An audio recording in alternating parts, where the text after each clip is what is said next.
Sjedinjene Američke Države su spremne da pregovaraju sa Rusijom, Kinom i Severnom Korejom o smanjenju nuklearnog naoružanja bez preduslova, navodi se u pisanoj izjavi američkog predsjednika Josepha Bidena. Biden smatra da svetska zajednica mora da nastavi da napreduje ka danu kada će konačno i zauvek moći da svet oslobodi nuklearnog oružja.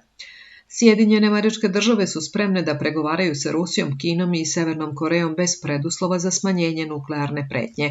Ni na naše zemlje, ni za ceo svet nije od koristi, ni za naše zemlje, ni za ceo svet nije od koristi da se usporava napredak u smanjenju nuklearnih arsenala.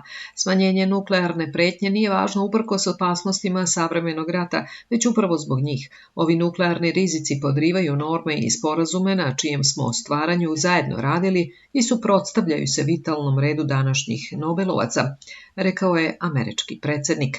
Zamenik ruskog ministra spoljnih poslova Sergej Ryabkov ranije je rekao da SAD pozivaju Rusiju na pregovore o strateškoj stabilnosti bez preduslova kako bi pokušale da obezbede jednostranu vojnu prednost, ali je Moskva kategorički protiv toga.